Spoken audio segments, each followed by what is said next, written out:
Good morning, good afternoon, good evening, whenever and wherever you are. My name is Anna Rochelle, and today we are going to talk about finding the area of two specific shapes.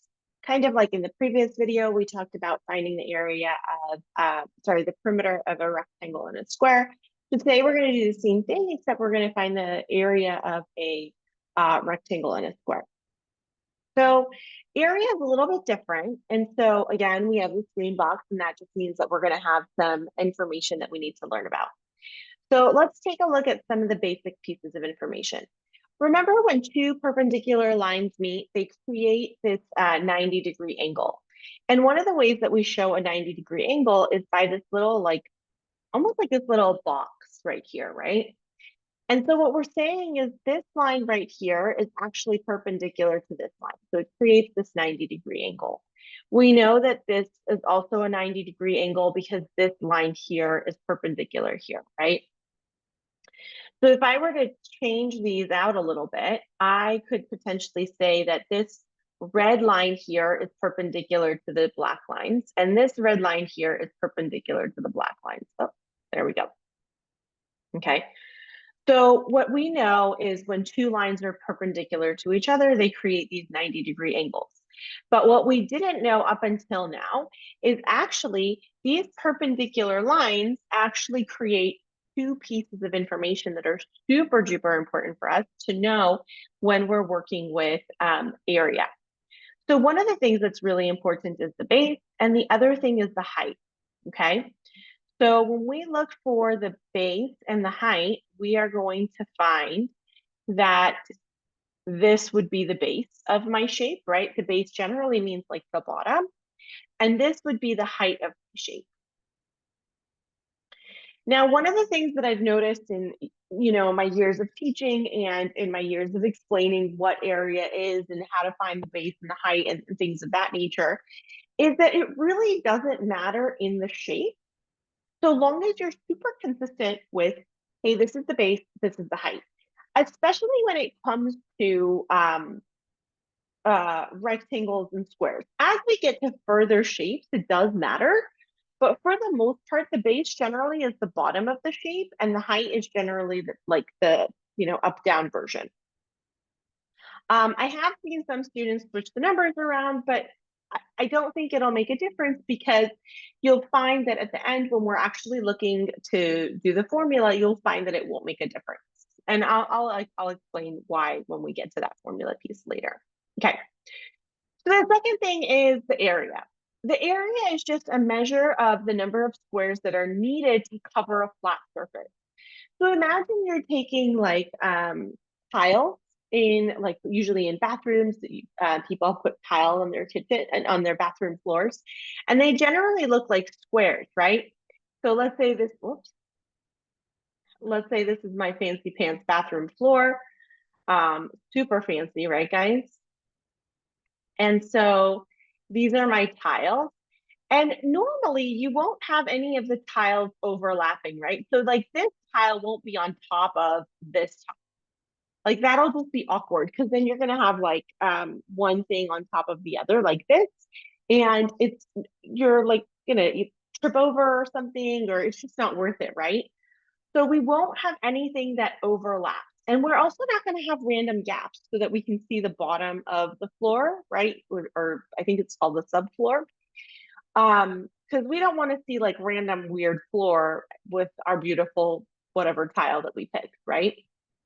So we want to make sure that there's no gaps and there's no overlaps when we find the area and when we're looking at all of these little squares. So then the question begs, what kind of boxes are we looking at? What kind of squares are we looking at? And the type of squares that we're looking at is just this square unit, right? It's a square that has 1 unit long and 1 unit short. Sorry, 1 unit long and 1 unit wide. That is a square unit. And when it says unit, it could mean that it's inches, centimeters, feet, miles, whatever, so long as it's the same length and the same width, right? Or the same base and the same height, okay?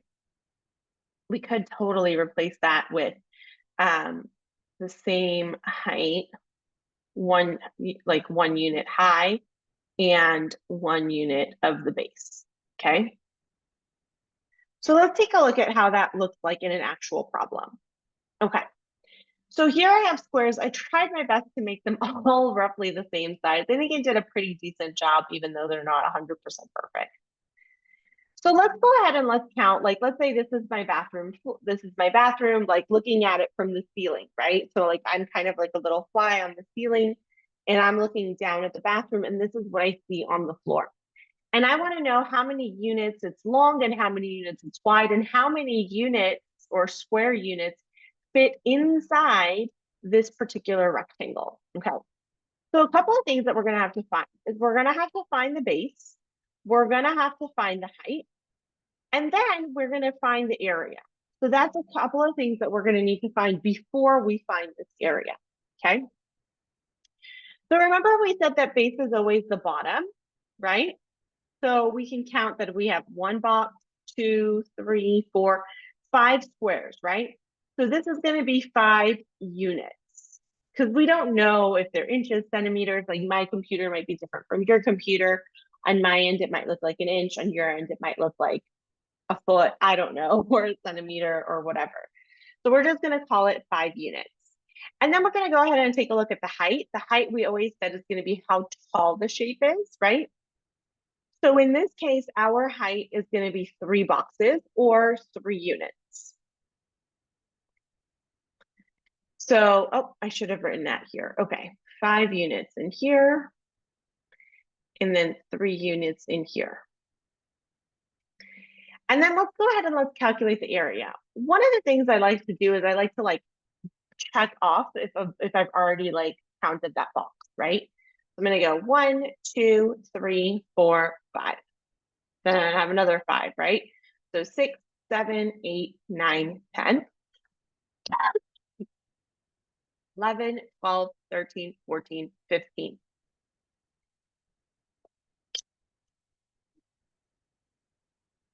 So I have 15 square units in my particular rectangle right now. So that's how I find the area. I'm looking to see what my base is, what my height is. One of the things that I do want to mention really quickly is take a look. I have 5 units times 3 units. Isn't 5 times 3, 15? It sure is, right? So knowing that I have this five units over here times this 3 units over here, I can get this total of 15 units inside of this rectangle.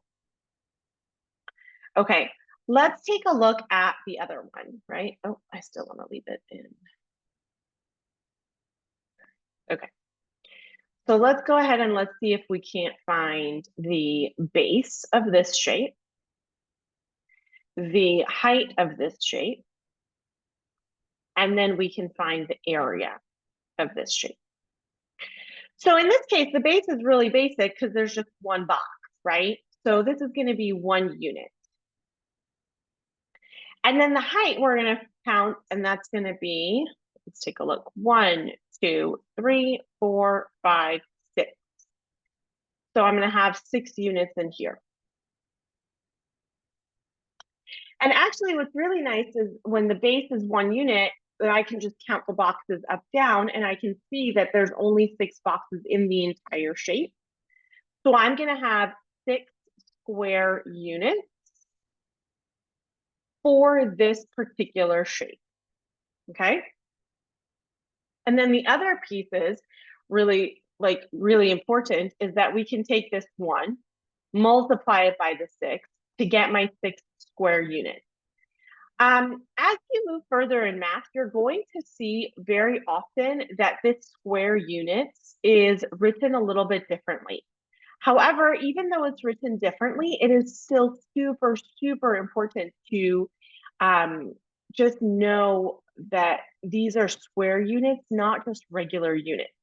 Because area is all about finding the covering of a specific shape, right? So we want to know how many of these little squares we can put onto our shape, whether that shape is a square, a rectangle, a triangle, a rhombus, whatever kind of shape it is. It could be like the shape of a house. It could be multiple shapes together. We always want to know how many of these squares, square units, we can put on top of our shape, okay? So I want to make sure that I say that, and I say that with the utmost clarity. It is super, super duper important for you to remember that part. Okay, so as within the last video for perimeter, let's talk about how to find the area of a rectangle and how to find the area of a square. And let's talk about the differences between the two, and let's actually see if we can't find a formula for it. Okay, so in a rectangle, we know we have the base and the height. We also know that we're looking for all of the different squares that can fit in here, right?